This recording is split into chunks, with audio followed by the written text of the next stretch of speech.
Good evening दोस्तों, आपका फिर से स्वागत करता हूं मैं प्रोटोज एकेडमी के ऑनलाइन प्लेटफॉर्म पर। और आज मैं आपके लिए लेके आया हूं लेन देनों का अभिलेखन। लेन देनों का अभिलेखन है फर्स्ट, अपना जो चैप्टर है लेन देनों का अभिलेखन फर्स्ट, इसके अपने चर्चा कर रहे थे, बात कर रहे थे। पिछले वीडियो में मैंने आपको पढ़ाया।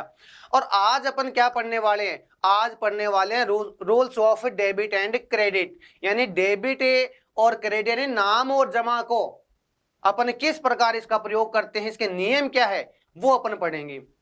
एक बच्चा, छोटा बच्चा स्कूल में जाता है तो सबसे पहले उसको क ख ग सिखाए जाते हैं। ठीक उसी प्रकार अपना जो वित्तीय लेखांकन है, अपना जो लेखांकन है, वो इसी बात पर टिका हुआ है कि अपने जमा क्या करेंगे, नाम क्या करेंगे।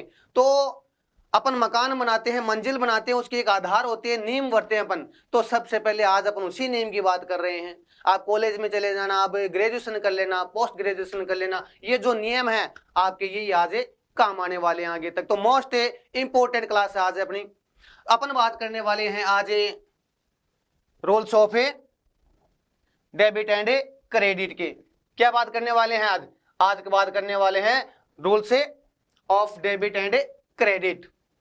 तो डेबिट एंड क्रेडिट क्या होता है, नाम और जमा क्या होता है, इसके बारे में आज अपन पढ़ने वाले हैं।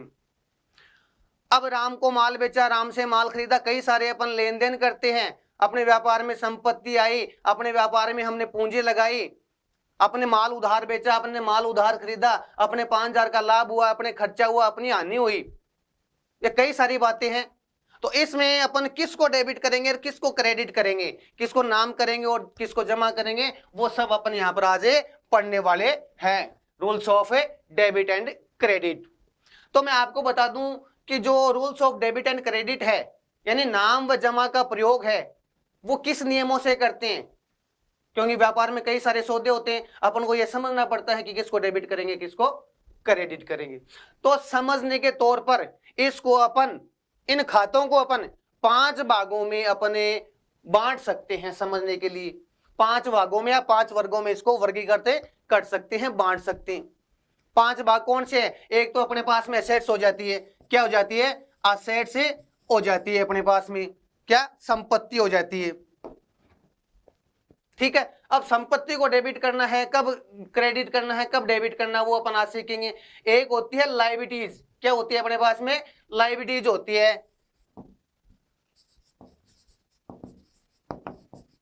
लायबिलिटीज क्या होती है? एक होती है अपने पास में लायबिलिटीज, देयता, हिंदी में इसको बोलते हैं देयता। तो देयता को अपन डेबिट करेंगे, कब डेबिट करेंगे, कब क्रेडिट करेंगे, वो भी यहाँ पर सीखने वाले हैं। 2 बांट दिया। एक तो ये होगा अपने पास में एसेट्स हो गई, दूसरी अपने पास में लायबिलिटीज हो गई। तीसरी अपने बात आती है, खातों को बांटेंगे तो तीसरी आती है अपने पास में कैपिटल। क्या आती है? तीसरी कैपिटल आ जाएगी। संपत्ति होगी अपने पास में दायित्व हो गए। दायित्व या देयता किसी भी प्रकार के हो सकते हैं, कई प्रकार के हो सकते हैं, वो अपन पढ़ेंगे जब देखेंगे। एक होती है कैपिटल, पूंजी। पूंजी क्या होती है आपको पता है कि व्यापारी द्वारा व्यापार में जो राशि लगाई जाती है उसे क्या कहते हैं? पूंजी कहते हैं, अपन कैपिटल कहते हैं। एक होता है एक्सपेंसेज। क्या होता है? एक्सपेंसेज यानी खर्चा। खर्चा कह दो या लॉस भी हो सकता है। क्या होता है? लॉस भी हो सकता है। एक इसमें बांट दिया अपने पास में। चौथा ये आ गया अपने पास में एक्सपेंसेज या लॉसेज, हानि, खर्चा या हानि। एक होती है अपने पास में इनकम। क्या होती है? एक अपने पास में इनकम होती है। क्या होती है? इनकम होती है, आय होती है, या रेवेन्यू जिसको बोलते हैं, रेवेन्यू होती है। कितनी इनकम हुई है आपने, ये चीज अपन पढ़ने वाले हैं। तो खातों को नाम व जमा करने के लिए, यानी डेबिट और क्रेडिट करने के लिए अपन समझने के तौर पर इसको 5 वर्गों में वर्गीकृत कर सकते हैं, बांट सकते हैं। पहला आ जाएगा, इसमें संपत्ति आ जाएगी। 2 नंबर पर दायित्व है, फिर पूंजी आ जाएगी, खर्चा और हानि हो जाएगी, और आगम और लाभ हो जाएगा। अब अपने 1 नंबर पॉइंट से चलते हैं। पहले अपन लेते हैं संपत्ति को। किसको लेते हैं? अपने संपत्ति को लेंगे। संपत्ति को अपन लेंगे तो संपत्ति में क्या है? असेट्स है। क्या है अपने पास में? असेट्स होती है, असेट्स। अब असेट्स, इसमें देखो आपकी पुस्तक में एक खाता बना के दे रखा है, ये टी आकार का खाता बना के दे रखा है। यानी एक साइड में तो, इस साइड में तो अपने पास में डीआर हो जाएगा, सीआर हो जाएगा। इसको फुल फॉर्म है डेबिट और उसकी क्रेडिट। डेबिट का मतलब है नाम और क्रेडिट का मतलब है जमा। अपन जितनी भी प्रविष्टि करेंगे, पुस्तक अपने हिंदी में जरूर है लेकिन अपन इंग्लिश में ही करेंगे, क्योंकि आगे अपन चलेंगे, कॉलेज में जाएंगे तो हिंदी का काम नहीं है। आगे जब अपन कंपनीज में काम करेंगे, सीए करेंगे, अकाउंटेंट बनेंगे या और कोई काम करेंगे तो हिंदी का काम नहीं होगा उसमें, ओनली फॉर इंग्लिश। इंग्लिश आएगी तो अपने जो प्रविष्टि करेंगे वो सब इंग्लिश में करेंगे, अंग्रेजी में अपन करेंगे। तो अपन बात करते हैं एसेट्स की, और एसेट्स में कोई भी खाता है उसको अपन समझने के तौर पर टीप आकार दे सकते हैं। आपकी पुस्तक में दिया हुआ है, एक तो डेबिट पक्ष हो गया, एक क्रेडिट पक्ष हो गया। संपत्ति का मैं आपको नियम बता देता हूं। देखो संपत्ति का नियम क्या है, संपत्ति में वृद्धि होती है, संपत्ति में वृद्धि होती है तो संपत्ति को क्या करेंगे, डेबिट करेंगे, और संपत्ति में कमी होती है उसको करेंगे क्रेडिट। कहने का तात्पर्य व्यापार में संपत्ति आ रही है ना, कहीं से आओ, चाहे खरीद के लेके आओ, चाहे उधार लेके आओ, चाहे किसी भी प्रकार से कोई दान ही देके जाओ, चाहे व्यापार में कोई भामास है वो दान देके जा रहा है, किसी भी प्रकार से व्यापार में संपत्ति अगर आ रही है उसे क्या करेंगे अपने, डेबिट करेंगे। यानी इसमें संपत्ति में क्या होगी, वृद्धि होगी, डेबिट करेंगे उसको। और अगर संपत्ति में कमी होती है, चाहे वो घिस घिस के जाओ संपत्ति अपनी डेप्रिसिएशन के तौर पर, चाहे वो कोई चोर ले जाओ उस संपत्ति को चोरा करके, चाहे अपन उसको बेच दो, किसी भी प्रकार से अगर संपत्ति में कमी होती है उस संपत्ति को क्या करेंगे अपन, डिक्रीज करेंगे, यानी ये माइनस होने वाली है। यूं कहें कि संपत्ति में कमी होती है उसको क्या करेंगे, क्रेडिट करेंगे, सीआर करेंगे। प्रविष्टि करते समय आपको याद रखना है कि संपत्ति देख लेना, ये अपना सवाल है, और इसमें वृद्धि और इसका मतलब इसको क्या कर दें, डेबिट कर दो, बात खत्म। संपत्ति में कमी हो रही है इसका मतलब है ये जा रही है, इसको क्या कर देंगे, सीआर कर देंगे, डिक्रीज कर देंगे।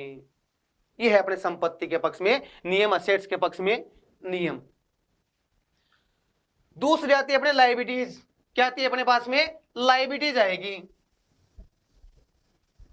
अपन संपत्ति के बारे में बात कर ली, अब अपन लायबिलिटीज के बारे में बात करते हैं। लायबिलिटीज के बारे में बात करेंगे, और लायबिलिटीज के भी अपन ये खाता ये समझेंगे अपन, आपकी बुक्स में दे रखा है तो उसी प्रकार से मैं आपको समझा रहा हूं। ये लायबिलिटीज है अपने पास में, दायित्व है। दायित्व है संपत्ति का उल्टा है दायित्व। संपत्ति अपने पास में पड़ी है, अपन मालिक है, दायित्व है अपन ऋणी है, उसको चुकाना पड़ेगा।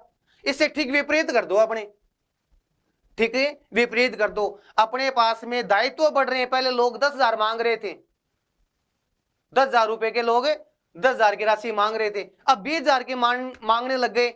दायित्व बढ़ रहा है कि नहीं बढ़ रहा है, और दायित्व बढ़ रहा है तो इसको क्या करेंगे अपन, जमा करेंगे, यानी माइनस, सॉरी इसमें क्या होगा, इस साइड में लिखेंगे दायित्व अगर बढ़ रहा है तो क्या करेंगे, सीआर करेंगे, या क्रेडिट पक्ष में लिखेंगे या जमा पक्ष में लिखेंगे, कुछ भी बोल सकते हो आप। दायित्व में कमी आ रही है यानी अपनी स्थिति में सुधार हो रहा है, अपन प्रगति कर रहे हैं। पहले लोग अपने 1 लाख रुपए मांगते थे, अब उसमें कमी करते करते अब 10,000 ही मांग रहे हैं, तो अपनी स्थिति में सुधार आ रहा है कि नहीं आ रहा है। तो ये मान लो आप, अगर दायित्व में कमी होती है, दायित्व में अगर कमी होती है उसको क्या करेंगे, डिक्रीज करेंगे, यानी डीआर पक्ष में लिखेंगे। कोई भी लायबिलिटीज कमी होती है तो उसको डिक्रीज लिखेंगे, नाम पक्ष में तो कम करेंगे और जमा पक्ष में उसको ज्यादा करेंगे। अगर वृद्धि होती है तो जमा पक्ष में लिखेंगे यानी उसको सीआर करेंगे। अगर दायित्व में कमी आती है उसको क्या करेंगे, नाम पक्ष में लिखेंगे, डीआर पक्ष में या डेबिट पक्ष में लिखेंगे कमी को, और वृद्धि को क्या लिखेगा अपन, डेबिट पक्ष, क्रेडिट पक्ष में लिखेंगे।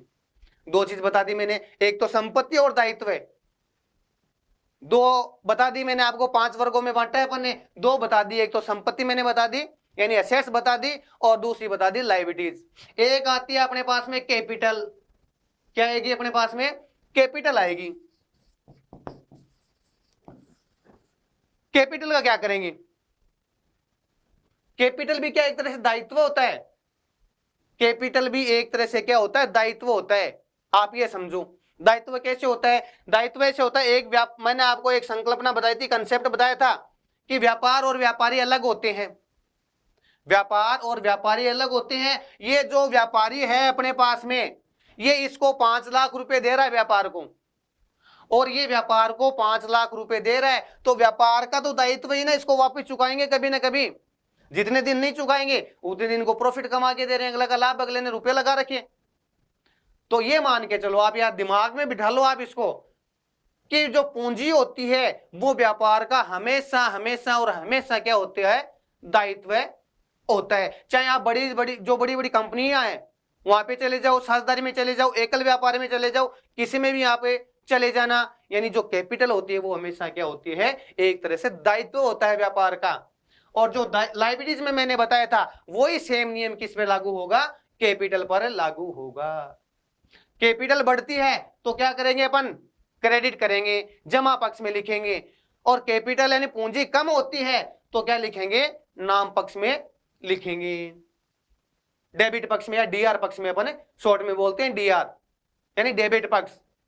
तो डेबिट पक्ष में कब लिखेंगे? जब कमी होगी, और जब लायबिलिटीज में वृद्धि होगी या कैपिटल में वृद्धि होगी उसको क्या लिखेंगे? जमा पक्ष में लिखेंगे, प्लस करेंगे। आई बात समझ में? तो मैंने आपको 3 बता दी, मेन मुख्य बातें यही है, घूम फिर के यही आना है अपन को, आप कॉलेज में चले जाना चाहिए। तो मैन ये कंसेप्ट है, इसको अपन को ध्यान से देखना है। मैंने आपको बता दी कि संपत्ति को क्या करेंगे, मैंने आपको बता दी लायबिलिटीज को क्या करेंगे, मैंने आपको बता दी कैपिटल का क्या करेंगे। अब अपने आता है एक तो खर्चा या हानि। खर्चा है तो भी पैसे जा रहे हैं और हानि है तो भी पैसे जा रहे हैं, तो इसको अपन एक ही कैटेगरी में रख देते हैं। 3 कैटेगरी पहले बता दी, चौथी अपने या एक्सपेंसेज क्या हो जाएगा? एक्सपेंसेज या लॉस हो जाएगा अपने, एक्सपेंसेज या लॉस। इसकी बात करते हैं। खर्चा है अपने क्या है? खर्चा है। हानि है वो भी एक तरह से क्या? खर्चा। पैसे तो आएंगे तो है ही नहीं, सवाल ही नहीं पैदा होता हानि और ये तो पैसे आने की। तो खर्चे को हमेशा क्या करते हैं? खर्चे में यदि वृद्धि होती है, खर्चा बढ़ता है, 5,000 रुपए किराए की चुकाए, 2,000 रुपए वेतन के दिए, है ना, या भाड़ा चुकाया, काटे चुकाई, वेजेज चुकाई, रेंट चुकाया, खर्चा हो रहा है। और ये खर्चे को अपन क्या करेंगे? खर्चे को हमेशा क्या करते हैं? डेबिट करते हैं। क्या करते हैं? डेबिट करते हैं। यानी खर्चे में यदि वृद्धि हो रही है, डेबिट करने का मतलब खर्चे में वृद्धि हो रही है, उसको क्या करेंगे? प्लस करेंगे, यानी नाम पक्ष में लिखेंगे। खर्चे में वृद्धि हो रही है, नाम पक्ष में लिखा दो आप। और खर्चे में कमी हो रही है, कमी इस साइड में होगी। कमी किस में होगी? जमा पक्ष में कमी होगी और नाम पक्ष में वृद्धि होगी। जो कोई भी खर्चा होता है, ध्यान से सुनो, कोई भी खर्चा है उस खर्चे को अपन प्रविष्टि करते समय डेबिट करने वाले हैं। ये जो टी आकार का खाता है, ये समझ में आए तो देख लेना आप, और नहीं समझ में आए तो अपन जो प्रविष्टि करेंगे तो पूरा अपना क्लियर हो जाएगा।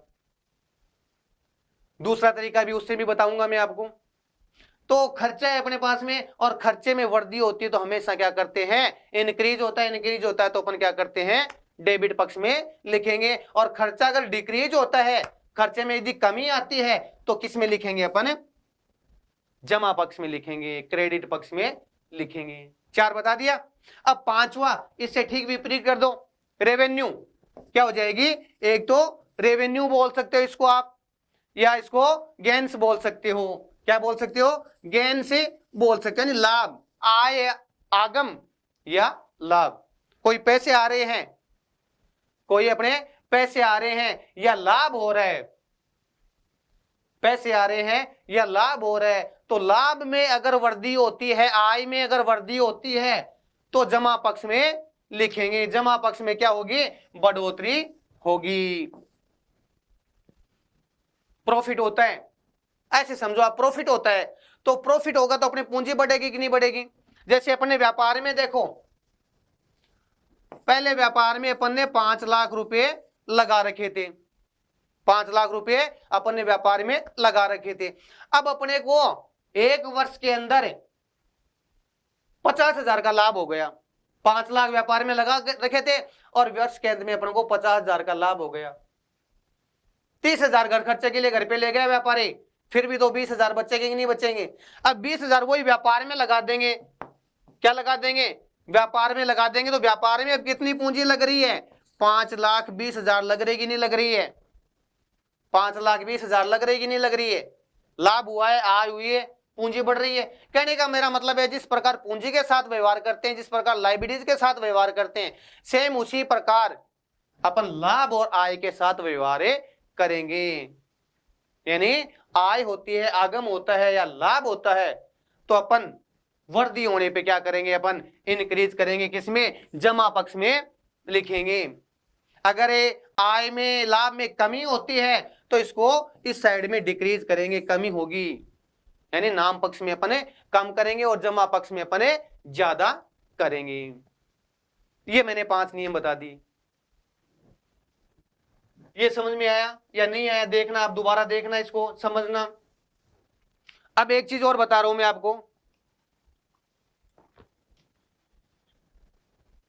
कि rules of debit and credit अपन पढ़ रहे हैं, और ये रूल्स ऑफ डेबिट और क्रेडिट के अपन ने पढ़ लिए, समझ लिए कि इसमें समझने के लिए 5 खातों में बांट देंगे, संपत्ति बांट देंगे, दायित्व बांट देंगे, अपन कैपिटल बांट देंगे, खर्चा और हानि, आगम और लाभ, 5 हो गए।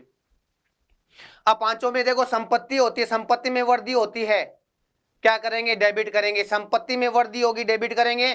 खर्चों में वृद्धि होगी, डेबिट करेंगे। आगे समझे, संपत्ति में वृद्धि होगी, डेबिट करेंगे, और खर्चों में वृद्धि होगी, डेबिट करेंगे। संपत्ति में कमी होगी, क्रेडिट करेंगे, खर्चों में भी कमी होगी तो क्रेडिट करेंगे। बस एक चीज तो ये याद रखो आप।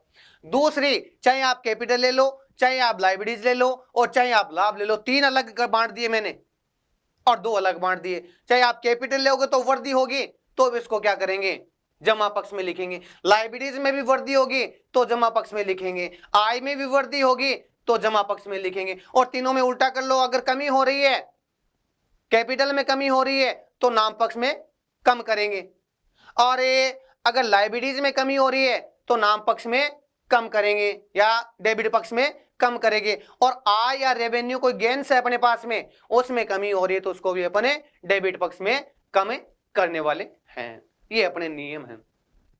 एग्जाम्पल लेके चलते हैं, एज ए उदाहरण पर बात करते हैं। एक उदाहरण है, मान लो आप कि रोहित है और रोहित ने 5 लाख रुपए लगाकर व्यापार शुरू किया है। रोहित ने 5 लाख रुपए लगाकर व्यापार शुरू किया। रोहित ने ये जो 5 लाख रुपए हैं लगाकर व्यापार किया। एक चीज मैंने आपको शुरू में बताई थी और अब बता रहा हूं कि ये जो द्विअंकन प्रणाली है, दोहरा लेखा पद्धति अपन पढ़ रहे हैं, इसमें एक नियम है, कौन सा, कि प्रत्येक जो सौदा होता है उसमें 2 पक्ष प्रभावित होते हैं। कितने पक्ष, 2 पक्ष प्रभावित होते हैं। इसमें क्या हो रहा है, रोहित ने कर रहा है, लेकिन रोहित कितने रुपए लगा रहा है, 5 लाख रुपए लगा रहा है। व्यापार में 5 लाख रुपए लगा रहा है, तो व्यापार में कैश आ रही कि नहीं आ रही है, व्यापार में कैश आ रही कि नहीं आ रही है, आ रही है। तो एक पक्ष तो कैश हो गया, अपने पास में नगद है, नगद से शुरू करेगा व्यापार, तो नगद से शुरू किया है मान लो, तो इसमें यहां पे लिख देते हैं नगद लगाकर, नकद लगाकर व्यापार शुरू किया है। तो व्यापार में एक तो कैश का खाता है वो प्रभावित होगा, और एक क्या लगाया है, व्यापार में जो राशि लगाई जाती है उसे क्या कहते हैं अपन, कैपिटल कहते हैं, पूंजी कहते हैं। तो दूसरा खाता प्रभावित होगा, कैपिटल होगा कि नहीं होगा, 2 खाते प्रभावित होंगे। अब मैं एक नियम और बता देता हूं, संपत्ति नहीं, आप इसको इस प्रकार लो कि व्यापार में कोई भी चीज आती है, संपत्ति कोई भी वस्तु आती है, चाहे वो नगद हो, चाहे वो बैंक में पैसे हो, चाहे वो संपत्ति फर्नीचर हो, चाहे वो बिल्डिंग हो, किसी भी प्रकार की कोई संपत्ति व्यापार में आती है, क्या करेंगे, उसको डेबिट करेंगे, संपत्ति को क्या करेंगे, डेबिट करेंगे, डीआर में लिखेंगे या नाम पक्ष में लिखेंगे, नाम पक्ष में वर्दी होगी। 5 लाख से व्यापार शुरू किया है, 5 लाख किस में आएगा अपने पास में, ये डीआर पक्ष और ये सीआर पक्ष होता है प्रत्येक खाते का। इस साइड में जो होता है वो डीआर पक्ष होता है, इस साइड में सीआर पक्ष होता है। 5 लाख रुपए व्यापार में आए हैं, नगद आई कि नहीं, तो नगद को क्या करेंगे, डेबिट लिखेंगे, है ना, क्या लिखेंगे, डेबिट में लिखेंगे, डीआर पक्ष में लिखेंगे। और व्यापार में पूंजी क्या है, 5 लाख रुपए, व्यापार में पूंजी क्या है, 5 लाख रुपए। अब 5 लाख रुपए पूंजी के व्यापार में आए हैं तो पूंजी हमेशा क्या होती है, क्रेडिट होती है, अभी मैंने बताया है पूंजी हमेशा क्या होती है, क्रेडिट होती है। तो पूंजी में किस साइड में आएंगे, 5 लाख रुपए इस साइड में आएंगे। अब आप बोलोगे सर इसमें रोहित का भी तो खाता है, आपने बताया 2 पक्ष प्रभावित होते हैं, आपने नगद क्यों लिया, पूंजी क्यों ली, आपने रोहित को क्यों नहीं लिया, आपने रोहित को क्यों नहीं लिया, रोहित भी तो एक तरह से खाता होता है, बिल्कुल होता है, व्यक्तिगत खाता होता है, मैं भी मानता हूं व्यक्तिगत खाता, तो रोहित को क्यों नहीं लिया। अरे भैया आप होमवर्क की कॉपी लाते हो, होमवर्क की कॉपी लाते हो, आपने कोई चीज है अपना नाम लिखते हो कि ये कॉपी केसर देव की है, ये कॉपी मोहित की है ना, अपना नाम है, व्यापार में कभी नहीं आता, यह व्यापार है, अपन कॉपी के ऊपर अपना नाम लिख देते हैं, मोहन है तो मोहन नाम लिख दिया, या अपना जो व्यापार है, दुकान है मान लो, तो दुकान में अपन ने माल बेचा 5,000 का, अपन ने व्यापार कर रखा है, मैंने व्यापार कर रखा है, तो मैं से लिखूंगा क्या कि केडी सर ने 5,000 का माल मोहन को बेचा, नहीं, कभी भी नहीं लिखूंगा, मैं इतना ही मैंने व्यापार में लिखूंगा कि मैंने 5,000 का माल मोहन को बेचा, केडी सर ने 5,000 का माल मोहन को बेचा, ऐसा नहीं होता है। व्यापारी कभी भी अपना व्यापार में जो खाते होते इसमें नाम नहीं आता है, इसलिए पक्ष नहीं हुआ। व्यापार में नगद आ रही है और नगद किसकी आ रही है, कैपिटल के आ रही है, तो 2 खाते हो गए, इसमें केस में आ गया डेबिट में, और ये जो कैपिटल है उसमें आ जाएगा क्रेडिट में। समझ में आया। अपने पास में जैसे दूसरा एग्जांपल है, ये 5 लाख है, व्यापारी ने लगा दिए पैसे, उसमें से मान लो 4,80,000 का 4,80,000 रुपए बैंक में जमा करवा दिए। भैया दुकान में पड़े रहेंगे, गल्ले में पड़े रहेंगे, कोई चोर आएगा शटर उठा के ले जाएगा। आजकल क्या है, बैंक से लेन देन होता है, बैंक में जमा करवा देते हैं, डायरेक्ट बैंक से भुगतान हो जाता है। तो 4,80,000 रुपए बैंक में जमा करवाए, बैंक में जमा करवाए। 2 खाते प्रभावित हो गए, 2 पक्ष प्रभावित हो गए, प्रत्येक लेन देन के मैंने आपको ये क्लियर कर दिया है। तो इसमें 4,80,000 रुपए अपने गल्ले में पड़े थे, नगद कम हो रही है कि नहीं हो रहे, पैसे जा रहे हैं, पहले 5 लाख जेब में पड़े थे, गल्ले में पड़े थे, अब 4,80 गए, बचे कितने 20,000, जेब प्रभावित हुई कि नहीं हुई, अपना गल्ला प्रभावित हुआ कि नहीं हुआ। तो एक तो इसमें केस प्रभावित हो गई, और दूसरा अपने बैंक में पहले कुछ नहीं था, ठन ठन गोपाल था, कुछ नहीं था, तो अब क्या है, बैंक में 4,80 जमा हो रहे कि नहीं हो रहे, 2 पक्ष प्रभावित हो गए, नगद अपने कम हो रही है, बैंक में अपने जमा हो रहे हैं, नगद अपने क्या हो रही है, कम हो रही है, और बैंक में अपने क्या हो रहे हैं, जमा हो रहे हैं। तो इसके क्या करेंगे अपन, खातों में किस प्रकार, 2 पक्ष मैंने बता दिया आपको, एक तो कैश बता दिया और एक मैंने बता दिया बैंक बता दिया, 2 पक्ष ये प्रभावित हुए हैं। अब कैश में मैंने आपको बताया कोई भी संपत्ति वस्तु नगद है, व्यापार में आती है तो डेबिट में नाम पक्ष में लिखेंगे, और जाती है तो क्रेडिट पक्ष में जमा पक्ष में लिखेंगे।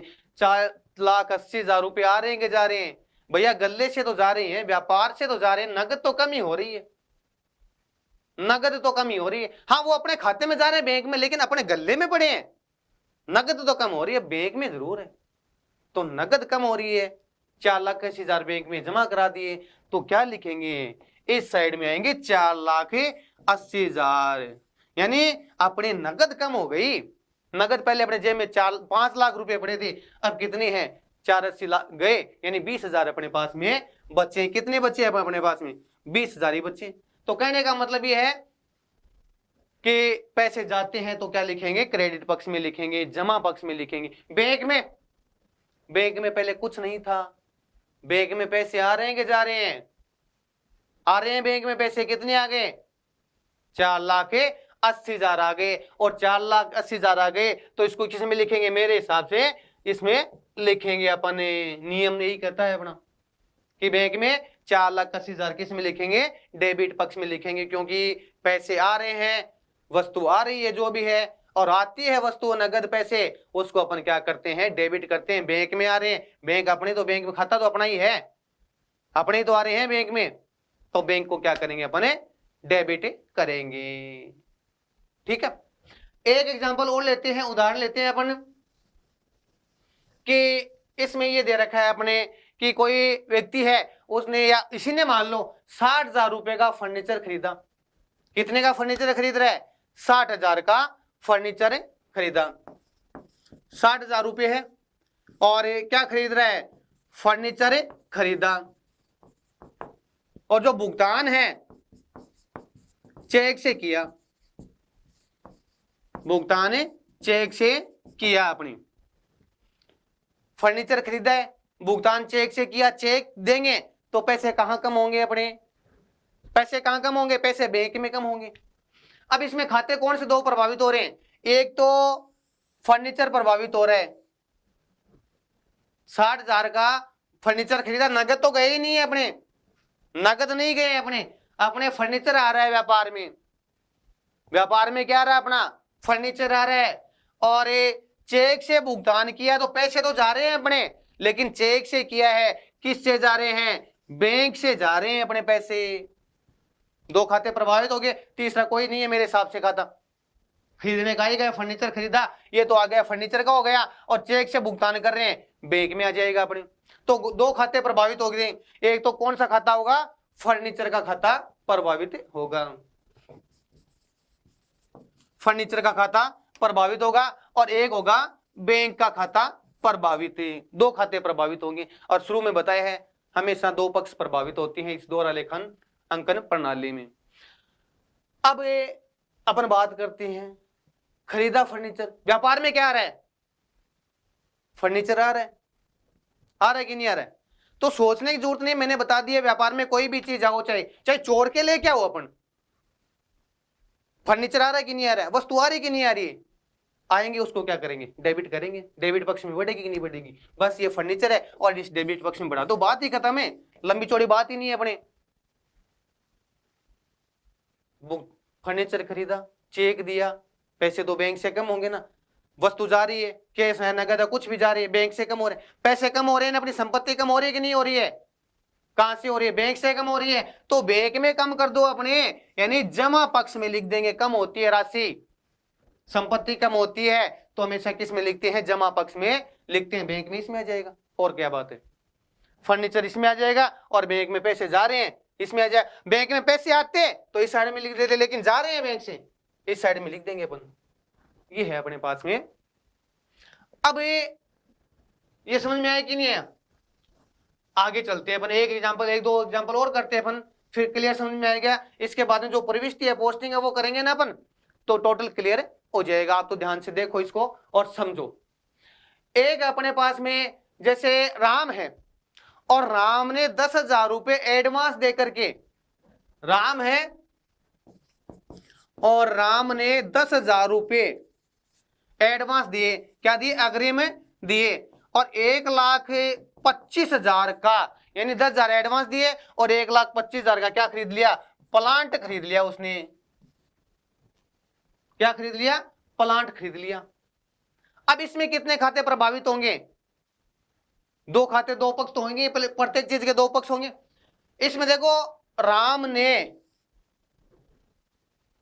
से आएगा इसमें, अपन तो ही ना, राम नहीं, अपन तो बात ही कर रहे हैं। तो राम से खरीदा, अपन ने खरीदा अपनी पुस्तकों में, राम से 10,000 एडवांस दे दिए अपन ने। क्या दे दिए? 10,000 एडवांस दे दिए, अग्रिम दे दिए, और 1,00,000 का फर्नीचर है, अपन ने प्लांट खरीद लिया। तो एक तो किसका खाता प्रभावित होगा? एक तो राम का खाता प्रभावित होगा कि नहीं होगा? एक तो राम का खाता प्रभावित होगा। अगर इससे नगद खरीद देना, एक चीज बताऊंगा आपको, इससे अपन नगद खरीदते तो कौन? राम कौन है? शाम से खरीदा, शाम कौन है भैया? नगद दिए हैं, नगद दिए हैं। आपने वो एक मारवाड़ी में कहावत है ना, रूपली पल्ले खेत में चल रहा है, यानी पैसे जेब में होते तो कहीं से भी खरीद सकते हैं, आपकी कोई छाप नहीं है, आप ये जरूरत नहीं है। लेकिन यहां पर राम प्रभावित क्यों हो रहा है? इसको बेचारे को 10,000 ही दिए हैं और सामान खरीद लिया 1,25 का, तो ऐसा न अगले का 1,15 का, 1,15 का ऐसा न अगले का।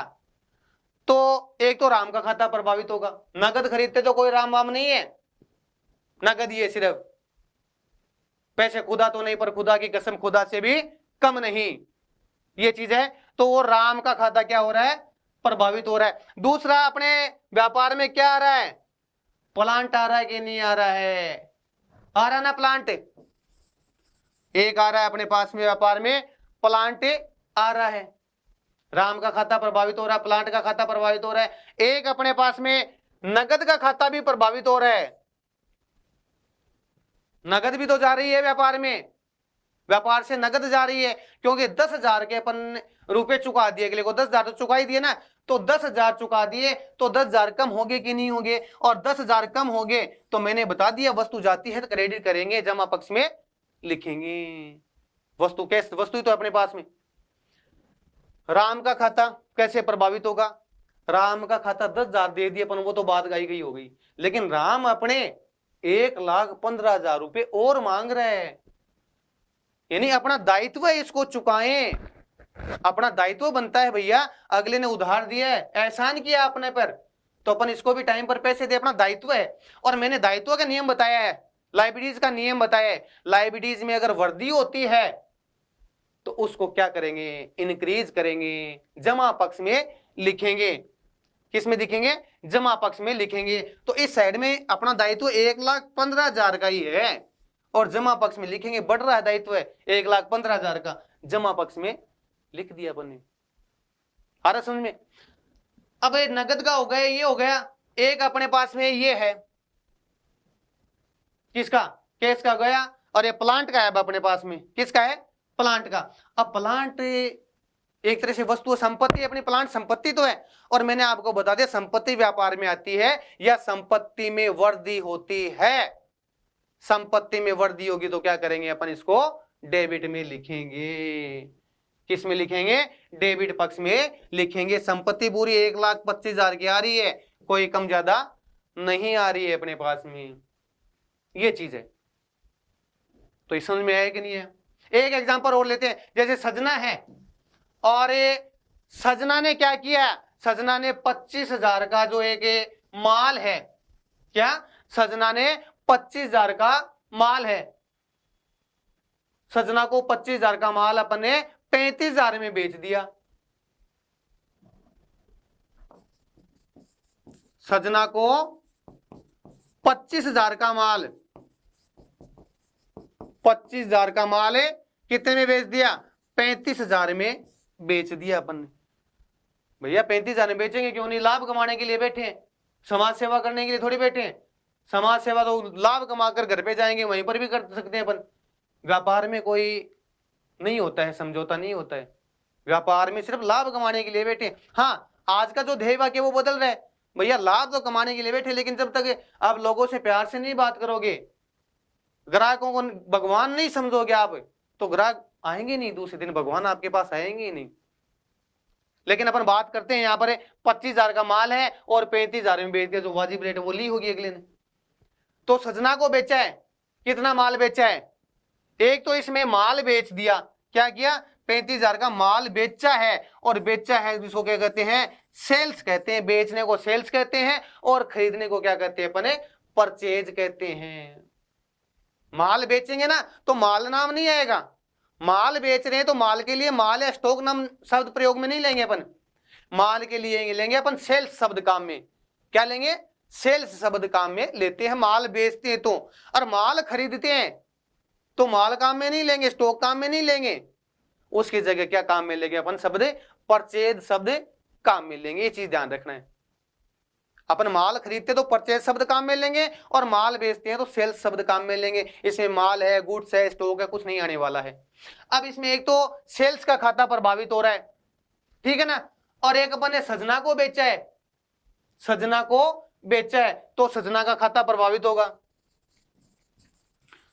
क्योंकि इसमें नगद का नाम नहीं आ रहा है, इसमें नगद का नाम नहीं आ रहा है, इसमें सजना का नाम आ गया और नगद का नाम नहीं आ रहा है। इसका मतलब 100% अपने उधार माल बेचा है।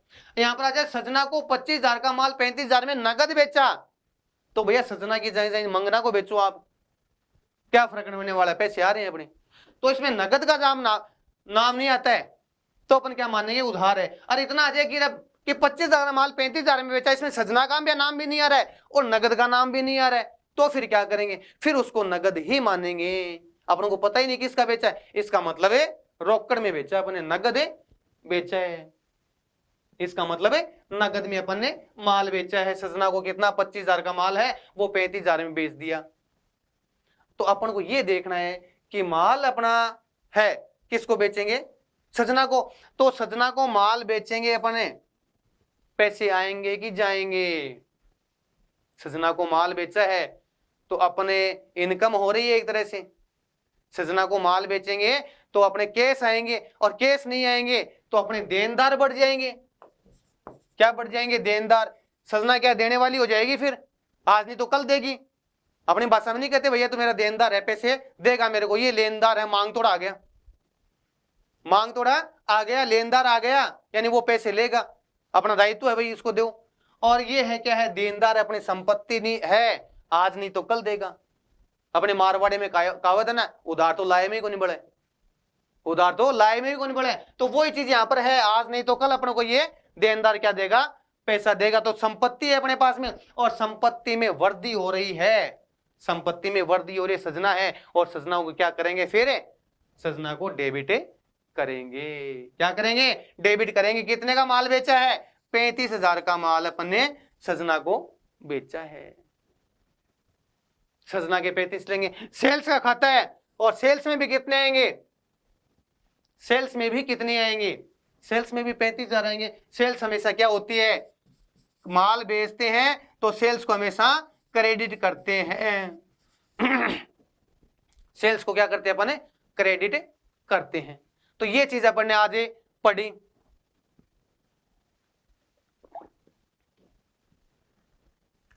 तो ये अपन ने पढ़े rules of debit and credit, किस प्रकार अपन जमा करेंगे, किस प्रकार नाम करेंगे, ये मैंने पढ़ा दिया है, बता दिया। फिर भी अगर समझ में नहीं है तो अगले जो सवाल है अपन बुक्स के लास्ट के जो क्वेश्चन है वो करेंगे, एग्जाम्पल है टोटल वो करेंगे अपन। तो ये अपने समझ में आ गया। तो आज अपन इतना ही पढ़ते हैं, ज्यादा हो जाएगा फिर, और कल वाली क्लास में आगे और पढ़ेंगे। इतनी देर के लिए धन्यवाद, बाय बाय।